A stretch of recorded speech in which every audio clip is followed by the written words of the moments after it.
Salut YouTube, on se retrouve aujourd'hui pour une nouvelle vidéo qui va être la première de mes pales de cet été, puisque cet été, après réflexion, j'ai trouvé deux challenges qui me tentent beaucoup sur deux thématiques super différentes.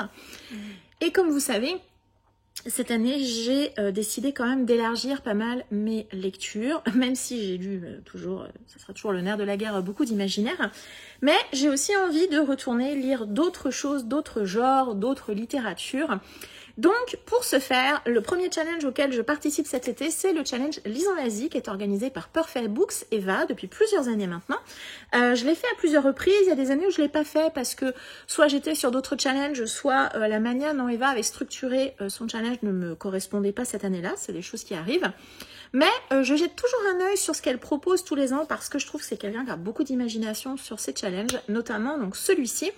Challenge d'habitude qui est sur 3 mois, cette année elle l'a restreint, j'avoue que c'est aussi ça qui m'a plutôt pas mal tenté. Donc le Lise en Asie, c'est quoi? C'est un challenge qui se déroule du 1er juillet au 31 août pour cette année. L'objectif est de lire un maximum d'auteurs ou d'histoires se déroulant en Asie, donc c'est l'Asie au sens large.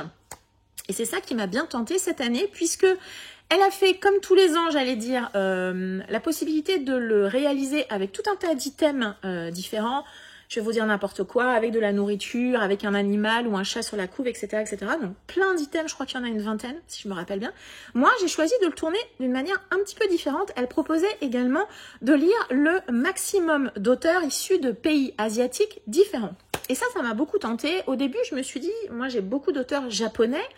Donc c'est vrai que faire un Lise en Asie avec que des auteurs japonais, bon pourquoi pas, mais c'est un peu dénaturé le challenge on va dire, puisque l'idée c'est quand même eh bien, de découvrir une littérature un peu différente. Et puis en cherchant dans ma palle, j'ai mis un certain temps, j'ai trouvé 11 pays d'Asie différents. Et du coup, ce sont les 11 titres qui vont constituer ma palle pour cet été. Une des deux palles, puisqu'il y en aura une autre la semaine prochaine sur un genre complètement différent. Donc je vais vous présenter ça, 11 titres, 11 pays d'Asie différents. Comme je vous le dis, c'est l'Asie au sens large. Je vous invite à aller voir la vidéo d'Eva qui présente ça. Et il y a également un groupe Facebook où c'est un peu détaillé de où on va, d'où on démarre à où on va. Voilà. Donc, je démarre tout de suite avec un titre qui est à la maison depuis très longtemps et je l'avais vu sur la chaîne de Steph de Piketty Booking, c'est La Passeuse d'Histoire de Sejal Badani, donc c'est l'ancienne édition Charleston Poche. Je dis ça parce que je crois qu'il est ressorti depuis chez Livre de Poche ou quelque chose comme ça.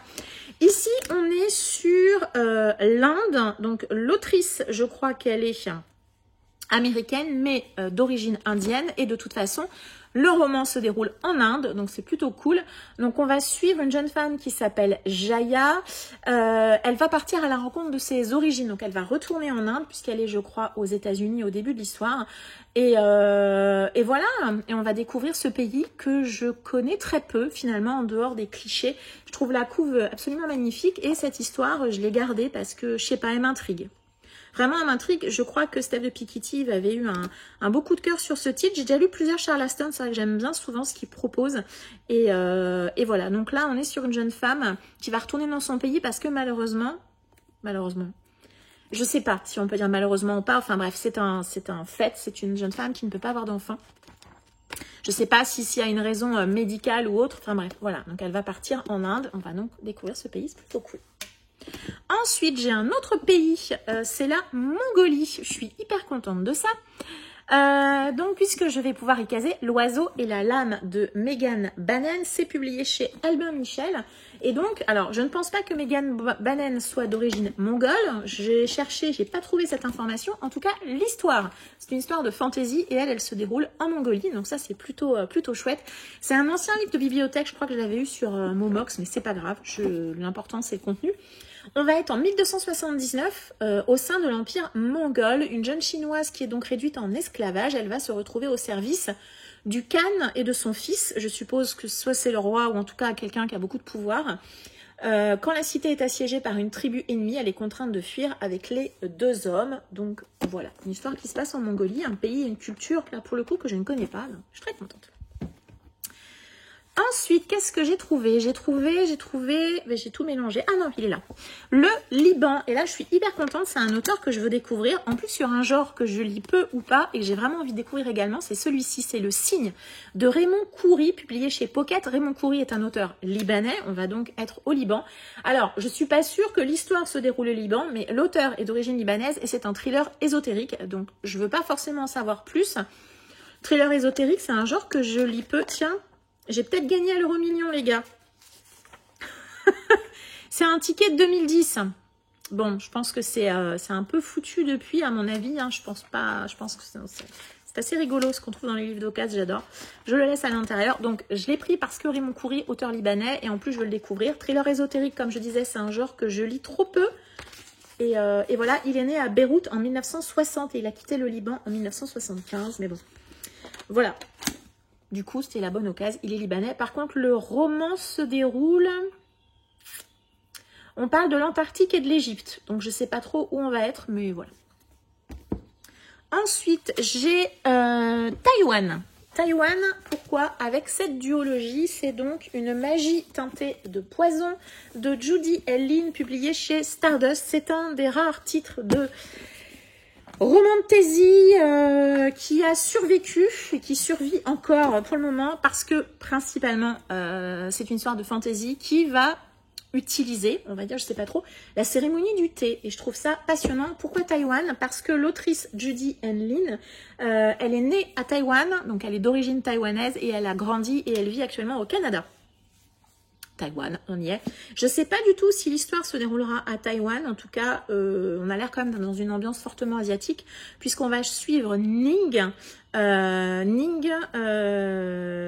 et Shu, qui sont deux sœurs. Et apparemment, on nous dit que Ning apprend qu'une compétition s'organise pour trouver le plus grand maître de la magie de Chenong du royaume, un art ancestral de la préparation du thé. Voilà. Je ne dirais rien d'autre que ça. Je suis curieuse de le découvrir. J'ai pas vu des avis positifs, je vais pas vous mentir. Donc j'ai mis le tome 1 dans la palle. Si jamais j'ai la foi, si j'aime, si j'ai envie, le temps et tout ça, je dirais les deux. Voilà. Et donc ici, on sera avec une autrice d'origine taïwanaise. Ensuite, j'ai trouvé un auteur russe. Ah non, ce n'est pas Dimitri Glukovski, que je n'ai jamais lu mais que j'aimerais bien découvrir. J'ai mis toute autre chose. Alors, je vous cache pas que parmi cette pile à lire de 11 titres, ça sera pas ma priorité. J'ai aucune idée de ce que ça vaut. C'est une trilogie de fantasy assez ancienne. L'auteur est Alexei Pekov, donc auteur russe, avec sa trilogie Les Chroniques de Siala. Et je crois que c'est un peu de la dark fantasy également. Donc ça, c'est le tome 1. J'adore les couves. Tome 2. Et le tome 3, voilà, ils sont vraiment en bon état. J'ai dû trouver ça sur Vinted, très probablement.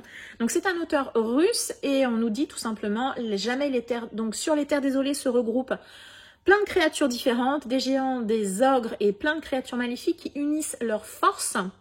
Ça fait un peu Seigneur des Anneaux quand même. L'Innommable et ses armées seront aux portes de la cité d'Avendoum, à moins que Harold l'ombre, maître voleur, ne trouve un moyen de les arrêter. On me parle d'une quête avec une princesse sauvage.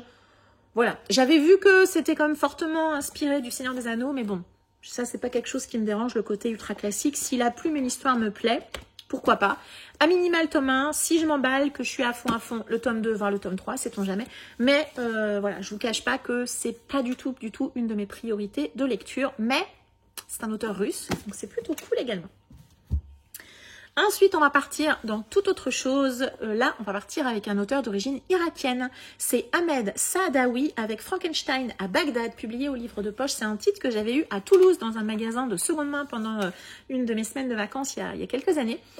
Je l'avais pris pour le titre. Frankenstein à Bagdad, franchement, je sais pas trop de quoi ça parle. J'ai vu après que c'était pas trop mal noté. Voilà, les gens avaient mis des notes plutôt sympas. C'est écrit assez gros, on n'est pas quand même sur de la pâte de mouche. Donc en plus c'est cool, on va être à Bagdad, donc on va vraiment être en Irak, on est en 2005. Et on va suivre Existe, un chiffonnier qui va récupérer des fragments de corps pour les coudre ensemble. Je trouve ça bizarre, mais bon, c'est un titre un peu fantastique de toute façon. Ensuite, il raconte que la mystérieuse créature qu'il a fabriquée, qui s'appelle Trucmuche, a pris vie et qu'elle écume les rues pour venger les victimes dont elle est constituée. Je ne sais pas exactement dans quel genre d'histoire on va être. Est-ce qu'on va être sur un thriller fantastique? Est-ce qu'on va être sur quelque chose de très dynamique? Sur vraiment quelque chose de complètement fantastique, de l'horrifique? Je ne sais pas du tout. Je suis très curieuse, voilà. Donc non seulement c'est un auteur irakien, mais en plus on est en Irak sur une thématique qui est vraiment, vraiment spéciale. On verra, je suis curieuse. Celui-ci, par contre, j'aimerais bien pouvoir me le caser cet été.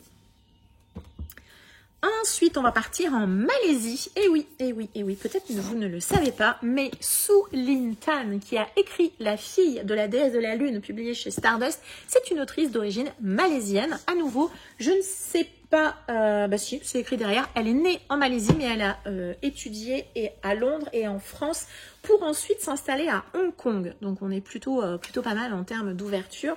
Puis, de toute façon, on est clairement sur une histoire typée asiatique, fantaisie asiatique. À nouveau, j'espère que c'est pas une trop grosse romantaisie. Comme je l'ai dit un peu pour une magie teintée de poison, ce titre a survécu à mes épurages de romantaisie parce que on est sur une inspiration complètement asiatique, donc je suis très curieuse. Ici, on va rencontrer Xingin, qui est la fille de la gardienne de la lune. La jeune fille, elle a grandi dans la solitude et le secret. Son existence ne doit arriver aux oreilles de l'empereur céleste sous aucun prétexte, jusqu'au jour où ses pouvoirs la trahissent. J'en sais pas plus, ça m'intéresse pas de savoir plus, je vais pas vous mentir.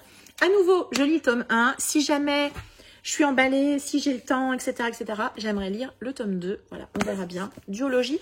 Et je crois qu'il y a même un tome 3. Non, peut-être pas, je crois pas. Bref, en tout cas, si possible, j'aimerais lire la duologie. Sinon, je lirai que le tome 1 et ça sera déjà très bien. Et on sera en Malaisie. Ensuite, le Japon. Alors là, pour le Japon, j'ai eu un autre problème. C'est que j'ai beaucoup de titres d'origine japonaise dans ma palle. Et c'est un peu compliqué de choisir. Et finalement, je me suis dit, est-ce que cette année, tu as acheté un titre d'origine japonaise, donc avec un auteur japonais? Et j'ai trouvé, non seulement acheté cette année, donc ça veut dire que ça reste pas très longtemps dans la palle, assez court, la structure, à mon avis, ça peut se lire super vite. J'ai vu des gens qui ont adoré, des gens qui n'ont pas aimé, des gens qui ont moyennement aimé. Comme ça, je me ferai mon propre avis. Strange Pictures de Yuketsu, publié aux éditions du Seuil. En plus, il y a un autre titre de cet auteur. Je crois que c'est Strange House, un truc comme ça, qui devrait sortir à la rentrée, il me semble. Donc je me dis, si je le lis, si j'aime, c'est cool. Comme ça, je serai fixée pour savoir si j'en achète un autre ou pas. J'ai pas besoin d'en savoir plus. Je l'avais acheté pour la hype, parce que quand il est sorti, voilà. Et l'intérieur, il est vraiment particulier parce que il y a des dessins, il y a des échanges. Je sais pas si ce sont des SMS ou des mails. J'ai vu des schémas aussi. Hop là, il y en a un là. Des schémas, voilà. Donc, et je sais que ça se lit assez vite, donc c'est aussi pour ça que je l'ai choisi. Voilà. Strange Pictures Yuketsu pour le Japon. Ensuite, pour la Chine, pour la Chine, j'ai pas eu de mal non plus. Je savais très très bien ce que j'allais mettre. Je vais mettre un nouveau tome des enquêtes de l'inspecteur Chen de Qiu Xiaolong. C'est Encre de Chine, publié chez Point Policier, dans une vieille édition, pas très fluffy et tout ça. C'est une série donc, de policiers que j'aime bien, mais que j'aurais tendance à recommander plutôt aux gens qui sont vraiment intéressés par l'histoire de la Chine, parce que là, on n'est pas du tout dans... ça se passe en Chine, alors je ne sais plus si ça se passe à Shanghai ou pas. Je ne sais plus exactement où ça se passe. Mais on est vraiment, en tout cas sur les tomes que j'ai lus précédemment, sur des histoires qui sont vraiment ancrées, vraiment complètement ancrées dans l'histoire chinoise, dans l'ambiance chinoise. On a vraiment... si la Chine ne vous intéresse pas, il ne faut pas lire. En tout cas, pas cette série-là, c'est certain. Parce que l'inspecteur Chen, il est vraiment plongé au cœur du système chinois. Moi, je trouve ça super intéressant. J'ai beaucoup aimé les tomes précédents que j'ai lus. Mais je peux comprendre qu'il y ait des gens qui n'aiment pas du tout. Mais j'apprends beaucoup quand je lis cette série. Donc, j'aimerais lire ce tome-ci qui doit être le 3 ou le 4, je ne sais plus. Encre de Chine. Ensuite, pour la Corée. Au début, j'ai cru que je n'avais rien. Et puis, finalement, si, j'ai Pachinko de Min Jin Lee, publié chez HarperCollins Poche. Est-ce que j'ai besoin de vous présenter Pachinko qu'on a vu tourner à de multiples reprises quand il est sorti, quand il est ressorti en poche? Je crois que tout le monde a adoré. Min Jin Lee est tout simplement d'origine coréenne, voilà, tout simplement. On est en 1930 dans un village coréen et on va suivre une jeune fille qui s'appelle Sunja qui va se laisser séduire par un jeune homme. Je crois qu'on est sur une histoire de saga familiale.